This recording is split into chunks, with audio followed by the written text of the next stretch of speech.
Leandro, eu vou te explicar um pouquinho o que é esse projeto que nós temos. Primeiro que é um anestesista com 2 cirurgiões falando sobre empreendedorismo médico. E esse papo começou dentro do centro cirúrgico, conversando ali com o Alexandre.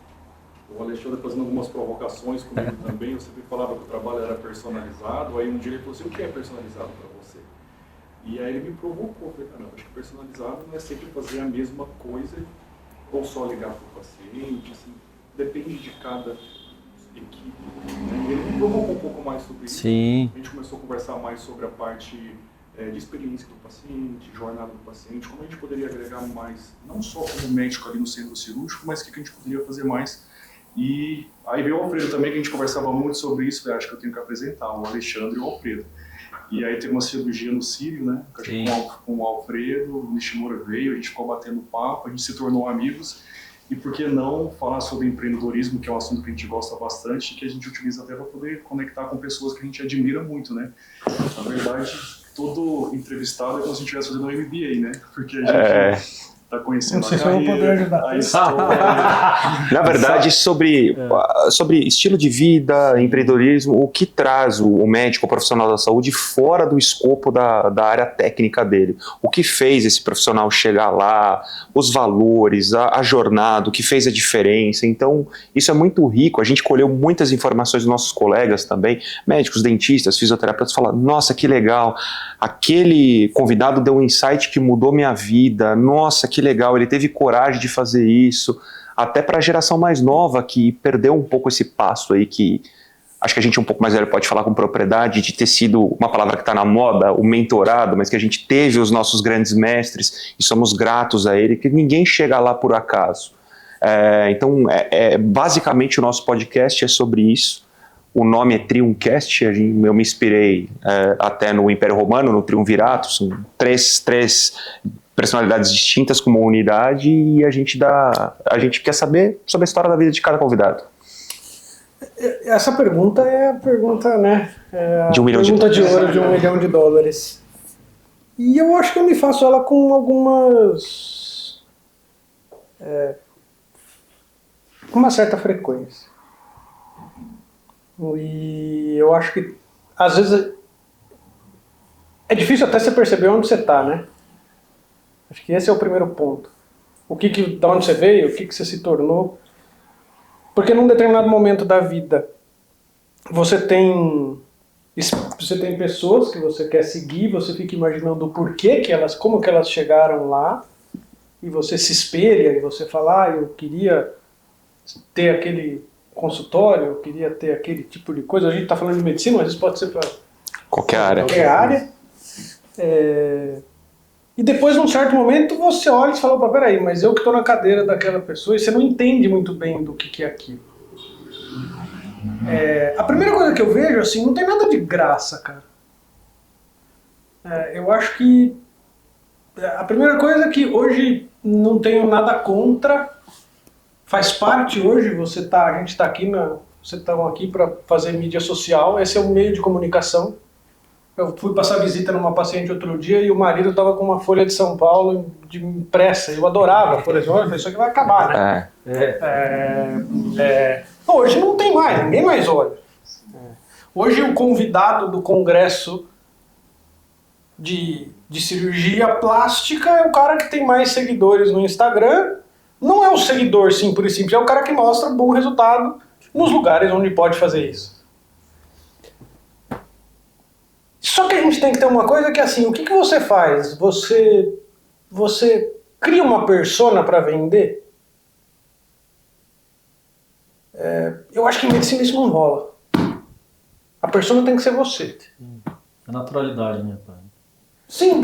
Senão, é assim, o que você tempo, gosta? Né? Como que você gosta de ter uma sala? Você compra um quadro, não importa porque você gosta? Ou você compra um quadro para alguém sentar aqui, olhar e ver? Nesse contexto, o que eu vejo, assim? A hora que você chega ali, você fica fazendo essa pergunta, cara, o que te fez chegar aqui, né? E eu tenho um pouco, talvez, eu não sei se eu tenho, ou eu goste, Em muitos momentos na nossa vida, a gente acha que a pessoa chegou lá porque ela tinha um dinheiro por trás ou um investimento. Cara, desculpa, tem que ter um mínimo. Sim. Mas, do ponto de vista de empreendedorismo, por que um fundo de investimento de bilhões não monta um C6 Bank? Desculpa, você pode falar isso? Pode, é que não... Por que um fundo de investimento de bilhões não vai lá e fala, pô, o cara teve uma ideia, eu faço uma igual? Porque dá trabalho pra caramba. É fácil, ele pode comprar o C6 Bank. Mas o que é o C6 Bank? Eu estou usando o C6 Bank, não entendo muito de banco, na verdade. Mas assim, o difícil é fazer aquilo funcionar. E para funcionar tem que trabalhar, tem que acordar às 5h30 da manhã, tem que dormir mal pra caralho. Desculpa o caralho. Desculpa, eu tenho que dormir mal pra caramba. Tem que ter responsabilidade, cara, vai ficar a noite sem dormir, vai ter pepino, vai lidar com um monte de gente. E para as outras pessoas é muito bonito. Só que as pessoas precisam entender que quanto mais alto você tá, cara, quando você cair, você toma um tombo que... Cai muito grande. Indo nessa linha de raciocínio, eu acho que assim, o que faz as pessoas? Eu acho que as profissões, elas têm premissas, que eu acho que é o que a gente... O que te faz dar certo? Agora eu vou trazer para o médico. Para você ser médico, um dia eu fui operar um amigo, teve uma situação com um paciente no Rio de Janeiro, e ele me pediu para ir lá ajudar ele numa coisa, eu saí correndo daqui, fui lá, operei o paciente, aí a gente estava indo embora, um amigo próximo, ele falou, puta, vamos jantar, o meu filho tá meio em dúvida, não sei o que, sentamos para jantar antes de eu pegar o avião, e o filho dele olhou para mim e falou assim, e ele estava na fase de prestar, ele falou, tio, o que precisa ser para ser médico? O que precisa ter para ser médico? Eu falei, caceta, moleque, isso é hora de Pergunta, né? Eu olhei pra ele e falei assim, cara, tá vendo aquele cara ali que tá servindo você? Que era o garçom? Assim, ele e o médico têm a mesma premissa, ele gosta de cuidar das pessoas. Se você gosta de cuidar das pessoas, você vai se dar bem. Se você não gosta, cara, você não vai. Então acho que a primeira coisa, assim, não tem um efeito mágico nisso. E eu acho que a gente está numa fase da medicina, e talvez de uma nova geração, que ela tem valores um pouco diferentes, pelo menos da minha geração. Não sei se esses valores estão certos ou se eles estão errados. Mas ela é uma fase muito diferente, ela está se refletindo em todas as profissões. E se você prestar atenção, o cara que se dedica para a profissão dele, não estou falando de empresa, depois eu vou chegar nesse ponto. O cara que se dedica muito para aquela profissão, cara, ele não dá conta da quantidade de trabalho que ele tem. Ele cobra quanto ele quer, porque as pessoas pagam. Ele não dá conta. Por que ele não dá conta? Porque ninguém mais quer fazer aquilo. Gerou um ciclo vicioso no mercado que é assim, eu quero ser médico, mas eu escolhi ser médico, mas eu quero trabalhar das 8 às 5 da tarde, eu quero... Pode ser o que eu estou falando, mas assim, eu quero ir no Instagram, eu quero me postar tudo que acontece na minha vida pessoal e qualquer coisa. Eu não quero trabalhar de fim de semana, eu não quero que... Aí entra um outro detalhe, eu não quero que o paciente me ligue. Me ligue, fale comigo. Eu não quero ter problema. Desculpa, cara, você escolheu a profissão errada. Não tem como dar certo. Ninguém vai te ligar. Ninguém vai querer que você cuide dele. Então acho que está faltando um pouco uma premissa. E eu gosto de elucidar. Quando eu trabalhava no hospital escola, eu fui fazer um curativo de um paciente que os residentes tinham operado e tinham deixado um curativo dentro do nariz do paciente fazia 3 semanas. E aquilo estava incomodando. E eu cheguei para o paciente e eu falei assim, cara, você tá com isso aqui, você não percebeu? Aí ele falou, sim. Eu falei, mas a minha consulta era depois. Você não tem um telefone, porque você não ligou pro... Eu falei, não tinha um telefone de ninguém. Eu chamei o residente e eu falei assim, cara, você não passou o telefone pro cara? Ele falou, você tá louco? Eu vou passar o telefone pro paciente do hospital público? Eu falei, cara, ele deixou você cortar ele. Se você falasse pra ele que você ia arrancar a cabeça dele, ele deixava. E você não passa o seu telefone. Então, assim, as pessoas só querem o que vem de bom. Então, eu acho que a primeira premissa, e ela não é complexa, ela é simples. Vou te dar um exemplo. O cabeleireiro que cuida bem do cabelo das pessoas, ele está lotado. O pedreiro que faz um bom serviço não tem Ele tá agenda, lotado. O cara que faz... Todo mundo que faz direito, ele não dá conta do trabalho dele. Concordo. E fazer direito, cara, a gente não está falando. Eu acho que, claro, existem algumas premissas que elas são básicas. Se eu quero ser advogado, eu preciso saber de direito. Os hard skills. Então, assim... E aí o que eu acho é o que sustenta você lá em cima. O que sustenta é você ter resultado, se dedicar, estudar, dedicar esse tempo para as coisas e cuidar e seguir aquela essência. Só que eu acho que essa relação de cuidar com o paciente é muito... Eu acho que isso, como médico de consultório, pensando aqui, eu acho que isso é o que tem de maior. Eu acho que esse é o grande... E o paciente, por quê? A hora que você faz isso, cara, é muito prazeroso. É muito prazeroso. As pessoas, eu acabei de receber telefonema de um paciente meu do Uruguai que está com melanoma, que eu não faço melanoma, me discutindo por que, como que eu faço, vai por aí fora. Poxa, o cara confia em você para te ligar e ele sabe que eu não faço isso. Então eu acho que assim, o segredo ele é a coisa mais simples do universo, que é você se dedicar, cuidar das pessoas e mostrar isso para elas. E quando você faz isso, um exemplo muito simples, todos nós temos medo de ter problema, né, de ter complicação. So sorry, teremos. E às vezes o paciente ele aceita muito mais do que a gente imagina. Às vezes ele só quer que você olhe para ele e fale assim, fica tranquilo, deixa comigo que eu resolvo. Acabou. Acabou. Então eu acho que esse é o ponto. E hoje está faltando isso. Eu acho que, por exemplo, a hora que a gente escolhe uma determinada profissão, você tem que saber que aquilo vai ter algum custo. E não tem tanto segredo assim. Se você olhar as pessoas de sucesso, isso que eu falei se repete. Eu não conheço ninguém de sucesso que acorda às 9 horas da manhã e vai dormir... Pode ter que acorda às 9, mas vai dormir às 5 da manhã. Sim. Mas a geração nova quer muitos atalhos, né, colega? São muitos atalhos que... É uma outra coisa. Eu acho que tem assim, eu não sei te responder, mas uma coisa observacional que eu acho é assim... A minha geração, ela era muito comum entender o seguinte, por exemplo, que a gente ouvia muito era assim, você só vai ter o consultório cheio depois de 10 anos. Você vai começar a coisa a andar depois de 10 anos. Se você for estudar um pouquinho as pessoas, você vai perceber que é isso. Claro, a gente tem os caras muito fora da curva, mas só que tem uma coisa que eu acho na medicina é que a gente não respeita e que o médico ele é muito seduzido e ele se torna prepotente, que tem a lei das 10 mil horas. Sim. Né?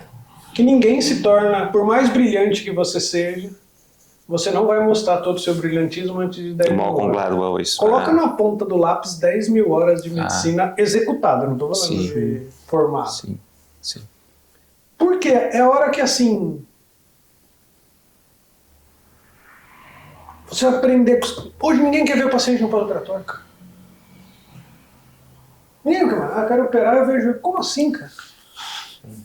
Só que a diferença é isso que faz diferença. Né? Então, aí o que é da geração nova, acho que o que eu vejo? Eu acho que a geração nova ela tem muita informação, então a informação, o conhecimento ele não tem mais valor, porque hoje eu googlo lá determinado tema e eu tenho milhões de coisas disponíveis. Almeja-se posições muito mais altas do que a medicina consegue te oferecer. Quando eu falo de medicina, não é a medicina do dono do hospital ou do cara que montou o plano de saúde. A medicina é do médico que um dia precisa ter.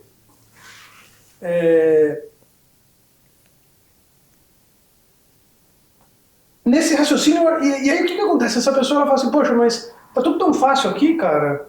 Eu li aqui no YouTube, eu comprei um curso aqui, aprendi. E, pô, eu olhei ali, caramba. Dá para fazer. Poxa, transplante de fígado é fácil, né? Tira um fígado, conecta 3 canos ali, tá beleza. Opa, peraí, filho. Não é bem assim.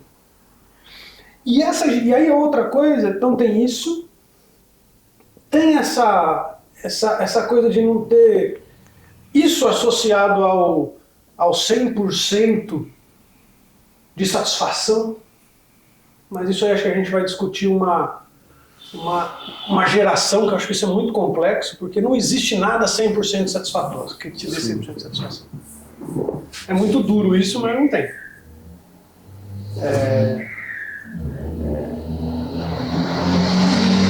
E hoje as pessoas elas comparam determinadas profissões com coisas que nunca existiram no mundo. A gente está na geração onde você monta uma empresa e de repente você... Só que assim, poxa, eu já participei de um monte de coisa. Cara, montar uma startup não é um negócio tão simples assim. Não. Hoje em dia a ideia não vale mais nada. Há 15 anos atrás uma ideia valia muito. Hoje ela já não vale, porque implantar uma ideia é complicadíssimo. E as ideias são... E aí as pessoas começam a comparar, agora eu vou falar do empreendedorismo. Então uma coisa é ser médico de consultório. E eu acho que tem que ter o perfil. Isso é um problema mundial, né? Não sei se vocês já viram isso. Em países desenvolvidos, isso já tinha um problema no passado, que era assim, você pega um país desenvolvido, onde você não tem muita diferença social, aí a pessoa ela chega e ela fala assim, por que eu vou? Estou citando números exemplificando. E sem desmerecer ninguém. Poxa, eu faço um curso aqui tranquilinho, trabalho das 8 às 5 da tarde, ninguém me liga, desligo meu celular, tenho férias, 13º, ganho 4 mil euros. Aí eu tenho que fazer 6 anos de faculdade de medicina, 5 anos de residência, trabalho à noite para ganhar 5.500, cara, A conta não vou fecha. querer. Por dinheiro eu não quero. Só vou se eu gosto. E isso está mudando um pouco, por exemplo, os Estados Unidos, eles estão... Aí entra na própria profissão, não sei se vocês têm acompanhado isso, mas, por exemplo, em alguns lugares dos Estados Unidos, eles estão preocupando o seguinte. Você tem a relação de quem gere, do ponto de vista econômico, a medicina. Você tem os prestadores de serviço aqui embaixo.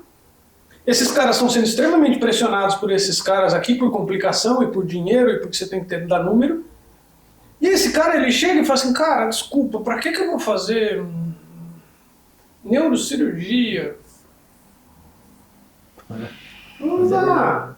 Vou fazer ortognática, puxa, vou pôr lá, o cara vai me dar, o paciente me dá trabalho, não sei o que, eu falo, cara, eu não quero. Só que qual que é a preocupação hoje das universidades americanas? Quem vai ser o especialista que vai cuidar da minha família daqui a 10 anos? É só estrangeiro. Eu vivo essa realidade na Universidade da Pensilvânia. A gente tem um serviço afiliado. Todo mundo fala assim, mas como é que é o perfil? Só estrangeiro. Porque o cara não quer. Não quer. O cara simplesmente não quer. Eu não sou ligado a nenhuma universidade. Mas eu atendi uma pessoa da Escola Paulista que a disciplina, eu acho que é isso, não vou lembrar exatamente, mas tem uma disciplina de uma super especialidade em pediatria que faz 4 anos que não tem candidato para fazer a residência. Aí o que eu acho aqui, essa resposta? Eu acho que a gente tem um perfil de consultório, que é o cara que ele tem que gostar de ter consultório. Porque não é fácil. Eu acho que a pessoa precisa, aquilo ali precisa ser o lugar dele. Tipo, eu gosto de estar aqui. No começo você passa apertado, o paciente te estressa e depois você percebe que ele é o que mais te ajuda e o menor dos seus problemas é o paciente. Exato. Só que o que acontece aí? O médico, ele tem um nível... O médico de sucesso, ele tem, sem nenhum, ele tem um nível de inteligência bom. Ele, teoricamente, ele está no topo da pirâmide dele, que ele escolheu. Só que o dia tem 24 horas, a semana tem 7 dias e o ano tem 12 meses. E aí ele começa a comparar o topo da pirâmide dele com o topo da pirâmide dos outros, economicamente falando. Sim. E aí eu não sei, pode ser que eu esteja errado, eu acho que as pessoas estão tropeçando. Porque existem profissões, eu odeio essa palavra. Você precisa replicar. Precisa replicar. Cara, não vem no copo. Os próprios gestores de saúde entendem que o modelo tem que ser replicado. Não dá para replicar, o ser humano é único. Mas então o modelo do meu consultório não é replicável, não tem 2 Leandros. Não. A sua esposa, se eu vou levar minha esposa no seu consultório, ela não quer ser atendida por ele, Não. ela quer ser atendida por você. Exato. Porque senão ela ia lá, ligava no convênio e falava, quem que é o fulano? O cara é o fulano aí. Então tem modelo que é replicável. Tem modelo que é replicável. Tem modelo que não é. Então, e aí você tem que, a minha opinião é que você tem que escolher aonde você quer circular. Que tudo tem um preço. Eu estava num congresso dando aula agora e me perguntaram assim, e como, quando você entra num determinado nicho, a cobrança é maior? Eu falei, não, é tudo igual, cara. Você precisa saber onde você está. A cobrança é igual. Porque o esforço, e digo mais, assim, o problema é você querer trocar de classe. Tanto como paciente, como porque a pessoa almeja alguma coisa que lá não existe na prática. Né? Então, assim, o que eu vejo aqui, olhando isso? Eu acho que você tem um consultório, ele tem um limite, cara. Não dá pra... A profissão que você escolheu, que eu escolhi, que é fazer cirurgia plástica, estética, num determinado nicho, oferecer um determinado trabalho, um determinado nível, ou se isso é, eu não sei como que a palavra vem, mas onde eu quero oferecer para o paciente o que os meus valores, ou seja, eu quero ter pessoas que tenham os mesmos valores que eu e que venham no meu consultório, que é, eu chego num lugar, eu tenho um manobrista que me atende, que sabe o nome que eu estou chegando. Isso é treinamento. Aí ele chega aqui, se ele quer um café, o que ele quer, longe de coisa, mas, por exemplo, o paciente que vem aqui, ele não quer tomar champanhe, né? Claro. Ninguém vai no consultório de um médico para tomar champanhe. Não é um lugar, pelo menos na minha opinião, sem crítica, não é um lugar. E não é a pessoa que... O cara que vem no meu consultório, se ele quisesse tomar champanhe, desculpa, ele vem no lugar errado. Não é para ele estar aqui. Só que o que acontece hoje? O médico, fechando o meu... Não sei se eu estou me estendendo, mas a hora que você chega nesse ponto, aí ele fala assim, pô, eu cheguei no meu ápice. Porque o nível de faturamento ele não é infinito. Ele é infinito se é replicável. Mas algumas coisas não são replicáveis. Aí ele começa a falar assim, não, eu preciso pôr gente para trabalhar para mim, o dia só tem 24 horas, e eu preciso otimizar minha cirurgia, e eu preciso... Tem N caminhos aí. Aí eu acho que cada um vai escolher uma coisa. Porque eu acho que... Aí eu volto lá para o começo. Não tem 2 médicos desse jeito. Eu acho que você... Talvez o que eu vou falar é bem polêmico. Eu não acho fair para o paciente ser contratado pelo Leandro e o Alfredo operar. Que ele não saber. Não acho fair. Eu acho que a gente é um negócio muito... O cirurgião cardíaco, o auxiliar dele, faz o acesso cirúrgico, ele faz o principal. Mas ele não é outra pessoa que faz o... Não existe isso, né? Então, assim, eu acho que é outro modelo. Então, você quer ganhar com número, é outro modelo. Você quer ganhar com número, você vai ganhar com número, você vai ganhar mais complicação, é outro modelo de negócio. Então o empreendedorismo hoje, ao mesmo tempo que a gente está falando de consultório, só que assim, ao mesmo tempo o mundo atual ele tem uma infinidade de possibilidades para você usar o seu conhecimento, mas aí montando coisas que auxiliam a medicina em grupos de saúde, O que você pode fazer com isso? Análise de números, o que eu posso melhorar, até onde eu posso ir. Aí eu acho fantástico. Aí você montar... Eu já investi em algumas coisas, por exemplo, a dor da gente é a gestão, que é montar protocolo, e que é mapear número, que a gente não é preparado para isso. Aí eu acho bacana. Né? Isso. Que falou essa questão dos números. Os indicadores, eles fazem você definir realmente qual é a boa conduta, né? Não é aquela, tipo assim, chega lá um cirurgião, esse aqui é a melhor conduta. Mas como está o desfecho dessa conduta? Sim. E planificar isso, colocar em números. A gente tem essa dificuldade, por exemplo. Porque você falou também a questão acho que dos valores. Os valores realmente eles mudaram. E você deu o exemplo do rapaz, né? Como eu faço para me tornar isso? Né? Tipo, o que eu preciso fazer? Ele só observa que o resultado de todo o seu esforço, né? Que, tipo assim, um profissional de sucesso, eu quero ser isso. Mas não, você tem que ter um propósito. Por que eu quero ser isso? Para transformar a vida das pessoas, para ajudar, para fazer diferença na vida de alguém, de uma família. As pessoas estão esquecendo isso. Elas estão indo mais por uma questão, acho que hoje, que eu falei, o gatilho, né? A ponte, né? O desvio, para ganhar dinheiro. Eu penso muito nisso. Né? E eu vejo o seguinte, hoje eu vejo muito mais que o processo como um todo, de novo, não do empreendedorismo como montar uma startup, que nem eu adoro essa coisa do desfecho. Eu também, essa é a minha obsessão. Então, por exemplo, assim, por que eu atraso um consultório? Onde que eu atraso? Por que eu errei? Você precisa me mostrar número, não dá para achar. Os dados vão trazer resposta. Na medicina né? isso é muito, fazendo aquele paralelo de economia, assim, não se mede muito desfecho, até para performance. Eu falei, você faz a jornada completa do paciente, você entregou o resultado, eu vou mesurar isso um ano depois.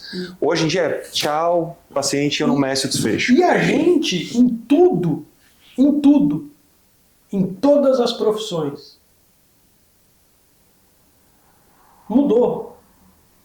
Nos anos 80, para você montar um consultório, num lugarzinho pequenininho, você tinha uma secretária. Hoje, cara, a Fórmula 1 dos anos 80 era uma oficina numa garagem. Era romântica, né? A gente virou Fórmula 1, cara. É milésimo de segundo. Eu acho Hoje o cara, ele muda pra ele subir. E se ele faz assim, cai lá pra baixo. Acabou essa história de planejamento estratégico com 5 anos. Isso é utopia. O negócio é on demand agora. Então eu acho que isso que você colocou do qual que é o teu propósito hoje, então aí entra uma coisa que assim, eu não terminei o raciocínio, que o cara constrói uma coisa para ele vender algo. Depende do que você quer. Você quer ser vendedor de sofá pela primeira vez? Ou você quer vender sofá para a família inteira pro resto da vida? Você que escolhe. Eu não gosto de vender um sofá só. Então o que eu quero? Eu quero que a pessoa ela venha aqui e ela sabe que aqui ela vai montar e que ela vai ser cuidada e vai por aí fora. Então acho que essa é a essência que ninguém tem. Porque montar isso aqui, isso que você falou é muito interessante. A pessoa só olha onde você está agora, né? Sim. Ninguém olha. E quando eu montei a clínica, falaram assim, você está maluco? Uma casa desse tamanho, quanto que você gasta? Não sei o que. Aí tá assim, nem só eu falando. E aí também não tem almoço grátis. Se você quer ganhar muito, você tem que gastar muito. É o que eu falo para todo mundo. Não existe nenhum negócio que investe. Nenhum negócio vai ter retorno sem investimento. Nenhum. Essa é a premissa do negócio. E você estava falando, Leandro, do cliente sempre ter essa recorrência, né? Eu acho que a gente, acima de pacientes, clientes, a gente tem que conquistar fãs, né? São aqueles que vão trazer a família sempre pra gente. Você falou agora um pouco do paciente lá do Uruguai te pedindo uma informação para outro tipo de comorbidade que você não trabalha. Ele é um fã seu. Ele é um fã. Sim, isso é legal. Isso eu nunca vou esquecer. legal. Uma vez uma paciente veio pra mim, isso faz tempo. Ela veio, eu já tinha operado um monte de vezes, ela veio pra eu fazer uma cirurgia que eu não fazia. Plástico. Aí eu fiquei 2 horas, eu falei, eu não faço isso. Eu não acho que você tem que fazer, mas tudo bem. O melhor cara que faz isso é esse cara aqui. Vai lá, pode falar em meu nome. Aí eu falei, poxa, acho que ela entendeu, né? Ela estava saindo do meu consultório, era um outro consultório, ela abriu a porta, virou para trás e falou assim, se ele falar que eu fica bom fazer, o senhor faz? Eu falei, você não entendeu nada, eu não faço, Eu não faço isso aqui. Então, isso no mesmo tempo é legal. Sim. Né?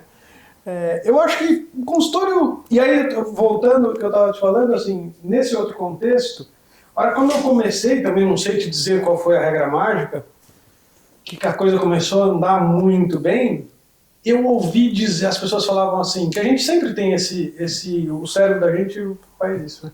Ah, mas pro fulano é fácil, né? A família que deu e a família que construiu, e não sei quem que deu. E isso é muito engraçado, que as pessoas não fazem a menor ideia da tua história, né?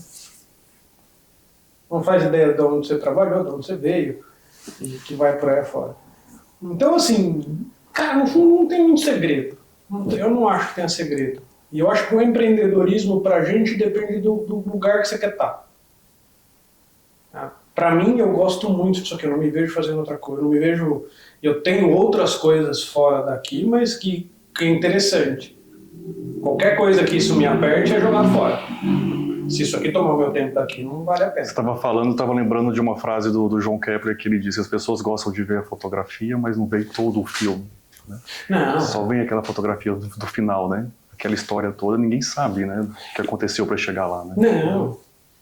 E até é interessante a gente perguntar, vou fazer uma pergunta, porque é algo recorrente, inclusive na nova geração, que é a questão da superespecialização. Eu sou um cara, por exemplo, que só faço a rinoplastia, ou só faço a tal cirurgia do joelho. Como você vê isso no segmento da cirurgia plástica, ou a gente replicando para outras profissões? Isso procede, não procede? Como você vê isso? Eu acho que... eu acho interessante e perigoso na prática. Eu acho que a gente precisa entender o que a gente faz bem. Isso não é nenhum demérito, Claro. ou nenhum mérito excessivo. Do ponto de vista intelectual, eu tenho cirurgias que eu faço muito bem. Ao mesmo tempo, se você me falar para tocar piano, nem que eu estudar, o máximo que eu posso ser é um pianista horrível. Então tem coisas que o meu cérebro resolve. Acho que a gente precisa entender o que a gente faz bem. Né? Essa super especialização eu acho ela um pouco perigosa. Eu vou te falar o que eu acho. Eu acho que ela é muito bacana, que entra na história da Fórmula 1, que ela vai regulando o máximo, mas o profissional tem que estar muito consciente, porque ele começa a subestimar aquele procedimento. E aí a hora que ele começa a... é fácil aqui. A hora que você subestima é a hora que você cai. Concordo. A outra coisa vem a tua premissa, assim.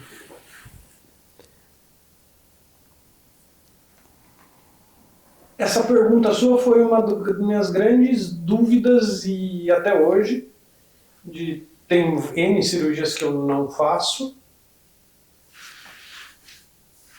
mas eu percebi que muitos pacientes confiam em mim porque eles confiam. E aí você vai... Eu percebi que o que eu vendo, não gosto de falar isso, mas o que eu ofereço é cuidado. E confiança. Acho que o médico vende a confiança. Eu ofereço cuidado. As pessoas vêm aqui porque elas querem ser cuidadas. Tem coisa que eu percebo que tem gente que faz muito melhor do que eu. Aí eu falo, olha, não sou a pessoa que você procura aqui e que ele vai te tratar melhor. Mas eu acho que a superespecialização ela é muito boa, mas eu acho que você tem que entender o que você quer, o que você gosta, aí você vai fazer bem, entender isso.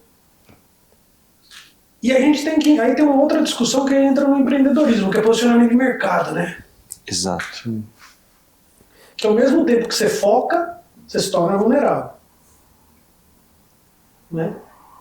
Então...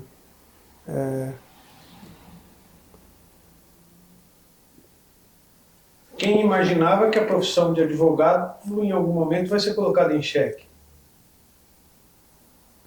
Aí você está falando da inteligência artificial.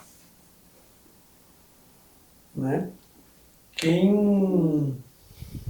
Você tem N coisa. Então você também aí é uma coisa que te faz... Você tem que se sentir confortável. Né? Eu acho que aí entra também quando você faz um único procedimento, a automatização daquilo fica um pouco mais rápida. Eu hoje, na minha vida, eu tento fazer um equilíbrio. Eu tenho um grupo de cirurgias que eu faço, não são muitas, e eu tento fazer o melhor possível naquilo ali. Eu acho que é isso. Mas a hiperespecialização, ela tem, eu acho que assim, principalmente num país como o nosso. Eu acho muito perigoso também. Mas Eu ao longo dos concordo. anos foi acontecendo isso. Eu falo, meu pai é médico. Eu lembro quando ele foi pro interior, ele anestesiava, operava, né, checava o bebê ali, a enfermeira aí, isso aqui, não, isso aqui, tá. Então quer dizer, era um super médico, que é, aspas, o médico da família hoje, que não chega nem aos pés do que os médicos no passado eram. Diferente, né? Totalmente diferente. E aí com o tempo foi, não pode mais você fazer anestesia, você entrar para cirurgia, você tem que ter um anestesista. Eu acho que isso, na verdade, ele acaba trazendo o quê? Uma maior qualidade, uma maior segurança para os atendimentos. Eu acho que isso é uma coisa que é inequívoca, aí todo mundo concorda com isso. E com o passar do tempo, as super especialidades vão fazendo com que as pessoas elas fiquem mais hábeis, mais capazes, mais refinadas para poder fazer um determinado procedimento, por exemplo. Não tem dúvida. Né? Eu acho que isso é o que vai. Mas respeitando os processos. E mais uma vez, né? Igual tem aquela pesquisa, onde que acontecem maiores acidentes? Próximo à sua casa. Sim. Porque você já fica mais, não, já estou aqui acostumado. Então, se a gente não segue os processos, há a chance e uma margem muito maior para os erros, né? Para os insucessos, vamos dizer assim. Então, a gente tem que tomar um pouco cuidado com isso aí também, das super especialidades, né? E a pessoa, eu acho que a dedicação em tudo isso, quando você se dedica muito, você começa, eu acho que e analisar esses números e tudo que você está fazendo é muito interessante, porque as coisas se mostram, né?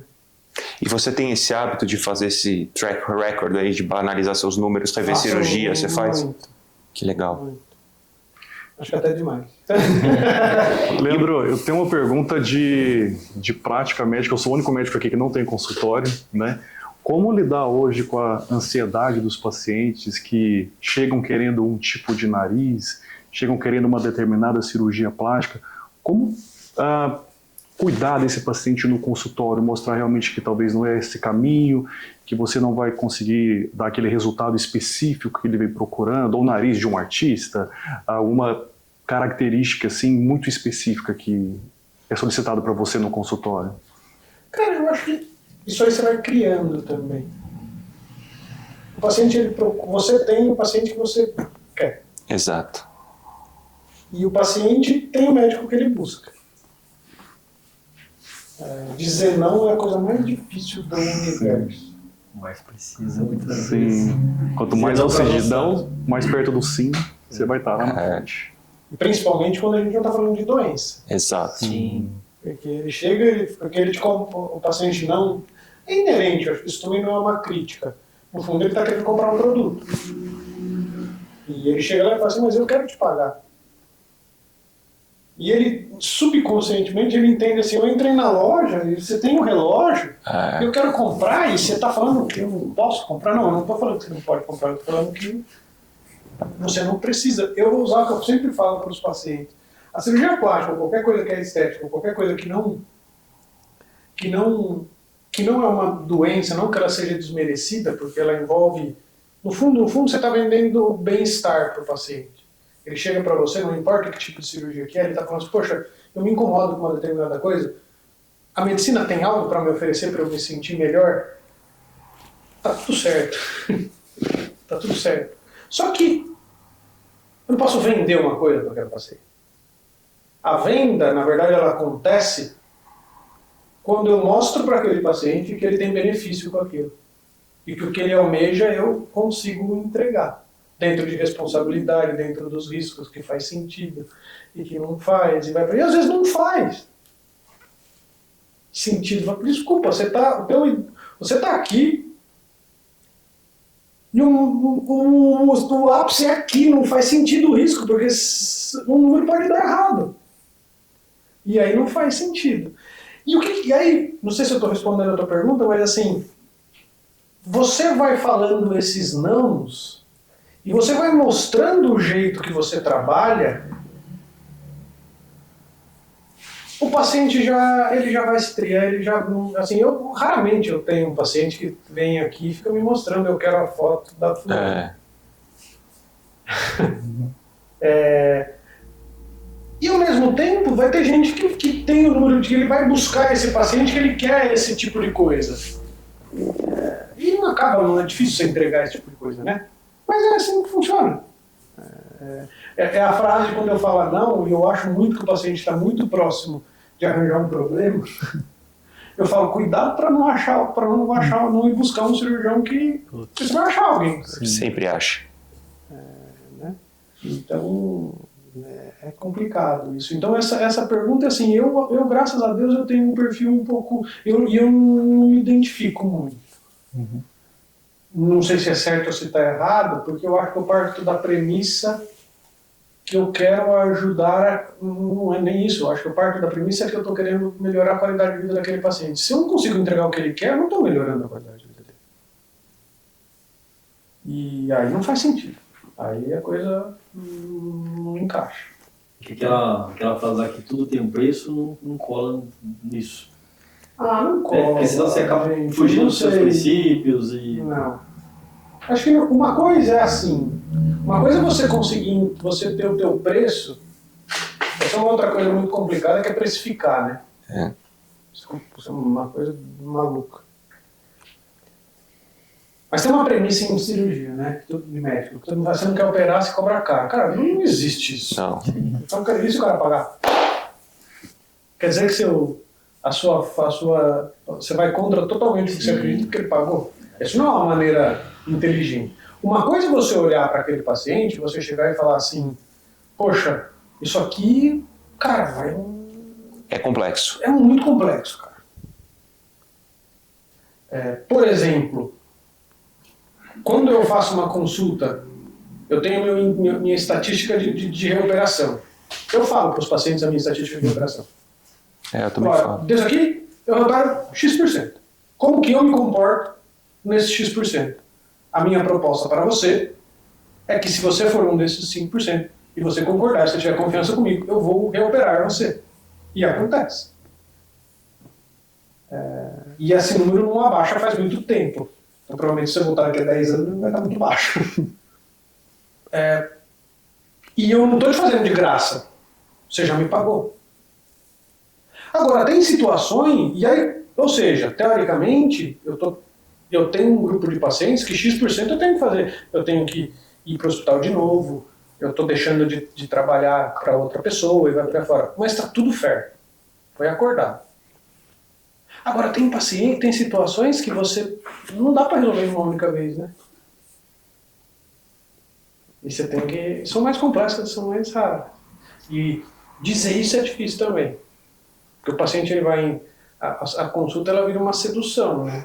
Sim. Porque o cara só quer pôr o paciente na mesa e operar, e Deus que via, depois que o paciente enche o saco, ele não atende o telefone, tá tudo certo, e o paciente se cansa, e ele vai embora. Que é um outro problema do super especializado. Exato. Exato. Não existe desfecho ruim na super especialidade, não pode existir.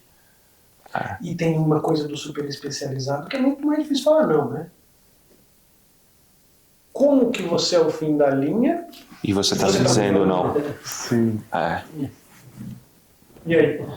E o super especialista, ao meu ver, também só acaba recebendo os casos super complexos que também não... Pode ser até pela natureza da complexidade que não vão ter um desfecho tão bom. E aí ele passa a ser avaliado num caso... Eu sempre penso nisso também. Eu acho importante ter uma forma híbrida. Eu acho importante ter uma forma híbrida de trabalhar. A gente vê cada vez mais na nossa prática, assim, você é cirurgião plástico, enfim, tem coisas que são inerentes à cirurgia plástica. Mesmo que você seja o topo de cadeia em alguma coisa, a sua premissa básica de cirurgião plástico te capacita para fazer algumas coisas que são inerentes. E esse super especialista muitas vezes sai desse meio e acaba se perdendo nesse processo. O mercado muda, as coisas mudam, enfim... Infelizmente, eu acho que pessoas que escolheram o caminho que eu escolhi têm um bônus que eu adoro, o ambiente que eu criei para mim, eu tenho um prazer. Na mitologia, o Ulisses, né, tá tudo ótimo, mas tem um preço. Tem um preço, porque o que acontece? Você vai vindo os casos mais... e as pessoas vão te mandando os casos Sim. mais graves. Agora, isso não é só com a mídia social, mas é em qualquer lugar, porque o que acontece? E é inerente. O paciente, a hora que ele olha para uma pessoa que se operou, que seja qualquer coisa que seja, ele vai olhar naquele momento, ele vai falar assim, nossa, quem te operou? Nossa, tá estranho, tá bom, mas não tá ótimo. Aí ele fala assim, foi o fulano, tô chutando aqui, foi o... sei lá. E quem te operou? Nossa, tá tão bom. Ah, foi o cicrano. Essa aqui operou 9 vezes. Teve infecção, sei lá do que. Cirurgia não sei o que. Se olhar anterior, o cara tirou a pessoa do... E essa aqui era tava tranquilinho aqui. Só que esse coitado aqui, que operou aqui, e que pegou uma puta de uma cirurgia complexa e que melhorou um monte de coisa, ele começa a falar, puta, o nariz daquele cara lá não é Tá tão legal. Exato. Um exemplo típico disso, não sei se eu posso falar, mas é a reconstrução mamária pós-câncer, né? É uma cirurgia extremamente complexa, com um grau de dificuldade gigantesco, com um grau de situações que você não consegue comparar nem dentro daquele mesmo, que você tem paciente diferente, mama diferente, assimetria, tratamento diferente, resposta do tratamento, e aí você põe o paciente na tua sala de espera, com uma paciente que você fez uma cirurgia, e uma menina de 16 anos que pôs prótese. E elas falam, poxa, mas eu também fiz a mama. É o mesmo. É exatamente isso. Mas isso é uma coisa complexa. Eu acho que a mídia social ela tem uma coisa que ela é usada para marketing, mas assim, se a gente conseguisse ensinar as pessoas essas diferenças, acho que esse é um lado que eu gosto muito da mídia social.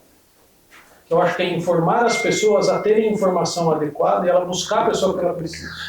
Eu vejo que é uma questão de, inclusive, do mainstream agora. Cada vez mais as pessoas querem o autêntico. Essa história do pasteurizado já perdeu. As pessoas veem que é de mentira, então elas querem comprar, passar no Leandro Pelarin, o que ele é, o que ele come, como ele anda, enfim, quais são os valores dele. E eu vou aproveitar até o gancho para fazer uma pergunta. Saindo um pouco disso, o que afina o seu cérebro? Então, assim, fora disso aqui da medicina, eu sei que você é um apaixonado pela área, mas o que você precisa fazer para recarregar suas energias, para te dar esse background, para tomar as melhores coisas? Esse é um problema, né? Cara, acho que eu vou juntar uma coisa que eu acabei não falando para responder. Então, quando eu montei a clínica, as pessoas falavam assim, nossa, mas Pelarin é fácil, o pai dele montou tudo, né? E, para quem não sabe, meu pai era caminhoneiro, analfabeto. Eu nasci numa cidade de 40 mil habitantes e estudei em um colégio público. E não foi nada fácil. Eu também não passei fome, tá tudo certo. Mas cada coisa daqui... E meu pai era caminhoneiro, eu trabalhei na oficina mecânica. Eu tenho... Tá no meu currículo, eu tenho um curso de torneiro mecânico do Senac. Que legal. Eu gosto muito de esporte, isso é uma coisa que me pegou muito, que eu não estou tendo tempo. Então, assim, o consultório me engoliu, eu corria maratona, fiz triatlo um pouquinho, mas hoje tô tentando montar, mas era minha paixão. E eu sou apaixonado por carros e por qualquer coisa de mecânica. Esse é o meu hobby. Então, o tempo que eu tenho livre, eu tenho um restauro. Não sou eu que vou lá restaurar. Né? Claro. Mas eu tinha um sonho disso, pelo menos. Eu e meu irmão, a gente queria ter um estúdio, cara, pra mexer, mão na massa. Isso é fantástico. E assim, sei lá, eu gosto. E aí, fora isso, eu tenho. Acho que eu fui tentando adaptar. Então, acho que hoje eu estou tentando voltar a correr, mas o que eu gosto muito disso, de mecânica, um negócio que eu fico lá olhando, e compra peça, e manda fazer isso, não sei o quê. E eu gosto muito de filosofia, então assim, eu pode ler quando eu não leio coisa, eu gosto bastante de filosofia e de mitologia. Isso é um negócio que me fascina muito. Se eu tivesse tempo, eu faria alguma mais. Assim. E Pelarin? Que eu acabei de ler a Odisseia. Legal. A clínica aqui tem quantos anos? Essa A clínica foi inaugurada em 2013. Tá. O que o Pelarin de hoje falaria para o Pelarin quando estava inaugurando a clínica aqui? E como você se imagina daqui a 10 anos? São duas perguntas. O Pelarin de hoje falaria para o Pelarin de 10 anos, só calma que vai dar certo. Ou melhor, calma que vai dar certo. Melhor, deu certo. Calma que respira fundo que você vai conseguir pagar. Esse é o que eu falaria pro... Não precisa dormir, não precisa ficar, dorme um pouquinho aí que vai rolar. E o que eu espero para daqui a 10 anos, cara, eu acho que... Eu não sei se eu vou conseguir, mas eu queria ter um tiquinho de tempo mais para mim. Mas para mim não no sentido de eu sou um cara completamente workaholic e já assumi isso. Mas acho que eu tinha que ter algum tempo, porque entre qualquer coisa... Se eu estiver indo correr, um paciente me liga, eu venho aqui. Se eu estiver viajando, eu volto. Então tudo gira em torno disso. Né? Então acho que é isso. Você ainda não tem tempo para se pôr na agenda, para ter um horário. A minha agenda não é lá, ela quer me matar. Como ela me disse. A minha agenda não tem nada para mim. Não tem nada. Ela tem zero. É um problema.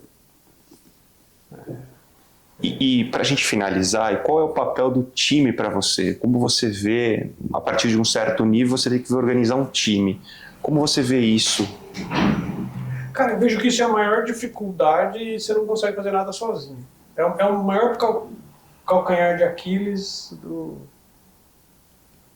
Hoje eu fui contar a história do calcanhar de Aquiles, ela não deixou eu contar. Cara, não tem como.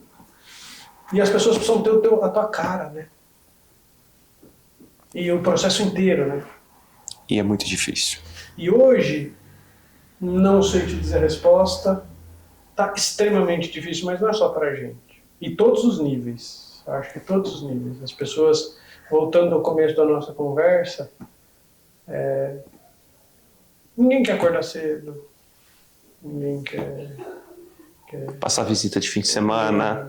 Mas e aí eu vou usar uma frase que ninguém mais, sem nenhum desmerecimento. Quem falou isso foi o Martin Luther King, que ele falou assim, não importa. Ele falou mais ou menos isso. Não importa o que você faça. Ele usa o exemplo assim, se você escolher, sem nenhum demérito, varrer a sua rua, faça isso como Michelangelo fez a Capela Sistina. Ninguém mais quer fazer isso, cara. Então o time é muito difícil de você montar, muito difícil de encontrar pessoas e, cara, é uma engrenagem. Até a Fórmula 1, cara. Exato. Se o cara não aperta o parafuso, você morre. Exato. E as pessoas precisam entender isso. Você não anda sozinho, não dá para fazer todo o processo sozinho. É a maior dificuldade de todo mundo. Mas tem que ter paciência, cara. Acho que é a maior dificuldade. E quando encontra alguém, precisa agarrar e estimular e vai e valorizar, né? É. Todo time tem que ser valorizado. Você está crescendo, o time tem que crescer junto. Tem que estar feliz. Eu sempre falo que quem está comigo tem que estar feliz. Não tenho dúvida. E tem que ganhar bem. Sim.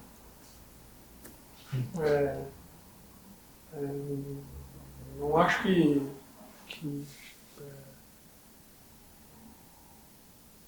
o médico ele também não gosta de pagar, né? Então ele acha que só ele tem que ganhar. Mas eu sempre uso.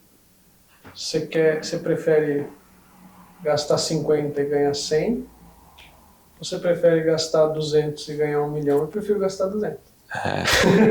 Mais uma vez aquilo que a gente falou, não tem como você ter um negócio sem ter investimento, não existe. E as pessoas, e não é só dinheiro, não é isso.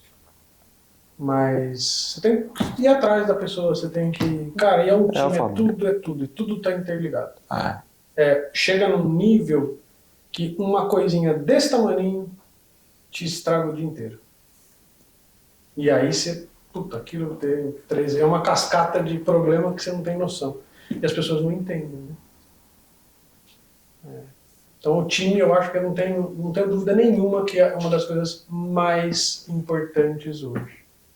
E que isso é uma coisa que mudou completamente, né?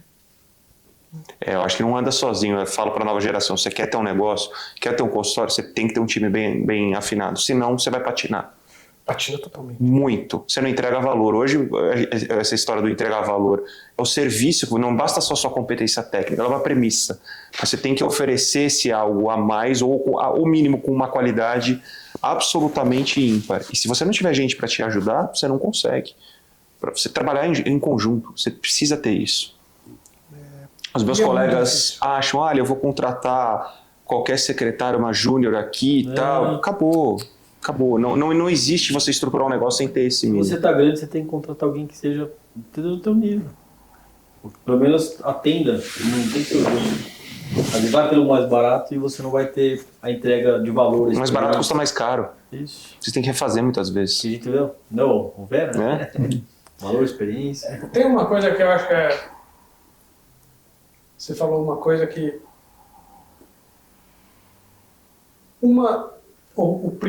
a porta de entrada da sua clínica é o contato do paciente. Se você não tiver alguém que tenha um mínimo de... acolhimento. Basta atender o telefone no primeiro toque, o brinco. Bastou o terceiro toque, o cara vai falar nem vou. Assim, e você tem que ter uma pessoa que entenda o outro lado. Hoje as pessoas estão muito ocupadas, as pessoas não têm tempo para perder. Ou numa conversa de bastidores que a gente teve aqui, que aguente a pressão também, porque nossa profissão é uma pressão o tempo inteiro. Para todo mundo que está envolvido nesse processo. Então, vem os louros, mas vem as cobranças também, né? E você tem que entender isso do teu time. Porque, infelizmente, as pessoas não respeitam o resto do time. Então, assim, a pessoa está ali na tua... Sei lá, estou falando do staff daqui, né? Mas... a pessoa vem, aí você está atrasado, a pessoa maltrata você, óbvio que com você a pessoa é um pouco diferente, mas é difícil para eles também. Sim. Porque eles estão tomando pancada o tempo inteiro. A pessoa liga e na nossa frente o paciente vira essas queixas normalmente não aparecem, né? Eles aguentam isso. Mas eu acho que isso tem que valorizar, porque é muito difícil. E as pessoas hoje em dia, elas estão, eu não sei, as pessoas estão muito menos tolerantes, né? Então, em qualquer oportunidade, a pessoa maltrata o outro. E agora você imagina uma pessoa que trabalha no teu time, que atende 50 telefonemas, ser maltratada por 10, ninguém aguenta, né? Sim. Eu dei um número bom ainda. Acho que foi a primeira vez que nós começamos o episódio sem apresentar o nosso convidado. Foi muito legal. Foi muito legal, a gente simplesmente falou, começa a gravar. E o papo foi super bacana, né? A gente está validando. Pra mim é novidade, eu nunca fiz isso. A gente está fazendo a nossa nova temporada. A gente está fazendo dessa forma uma conversa livre, tem sido muito interessante assim. A gente consegue captar a essência do nosso entrevistado. É muito bacana isso. A gente queria agradecer muito assim essa abertura de coração aí, você compartilhar. Que nada, muito legal. Foi muito legal pra gente também. E eu acho que isso, eu tenho um amigo que eu vou parafrasear, que o mais barato no mundo é a experiência dos outros, né? Se a gente prestasse atenção um pouco. Adorei isso. Isso é uma honra, viu, Brani? É uma honra por seu conhecimento, sua história, né? Pra gente é sempre muito bom. Eu lembro quando eu fiz uma graduação, um curso, eu agradeci meu professor, meu último slide era isso. Obrigado pelo tempo despendido para poder me passar conhecimento, né? Conhecimento é uma coisa que eu acho muito valiosa. Obrigado. Queria reforçar aqui o agradecimento. Que isso, um prazer. Na clínica, essa clínica linda, super acolhedora, que todo mundo que está nos assistindo vai poder acompanhar também nos bastidores dessa Exato. super clínica. E eu quero dizer que você ganhou mais um fã. Agora eu sou o seu fã. Obrigado, e Porque você conhecer um esteja, pouquinho as portas mais estão você, abertas. Mais de perto. Agora eu levanto a bandeirinha pela linha também. São muitos elementos em comum, né? Sim. Você compartilha os mesmos valores que a gente também. Inclusive com a filosofia e com a mitologia, que é um assunto que particularmente eu também gosto muito. Então, muito legal. Eu acho que o segredo aí é achar a sua, vou usar mitologia, a sua ilha e tomar cuidado com as tentações, né? Porque às vezes elas parecem muito boas e é muito difícil, que é essa coisa de você achar que você, das comparações ou de que as outras coisas são muito sedutoras, né? Então, às vezes a gente precisa se amarrar no mastro. O Ulisses, quando ele está voltando da guerra de Troia, ele vai passar numa ilha onde tem as sereias e ele sabe que ele ia ser seduzido e ele pede para a própria tripulação, ele fala, não, eu quero ouvir o canto das sereias, mas vocês me amarrem no mastro porque eu não vou lá, porque senão eu vou lá. Então a gente às vezes precisa se amarrar no mastro, porque senão você vai entrar e aí você não sabe mais voltar, né? É assim, porque você é um homem virtuoso, né? Se manter nos princípios e enfim, Exato. deixar as tentações de lado. Então, gente, muito obrigado pela participação, ao querido Dr. Leandro Pellarini. Muito obrigado, Um prazer foi enorme. uma honra. E acompanhem eu, Alfredo Lara, Alexandre Nishimura e o Diego Campos aqui no Triuncast, tá bom? Até a próxima.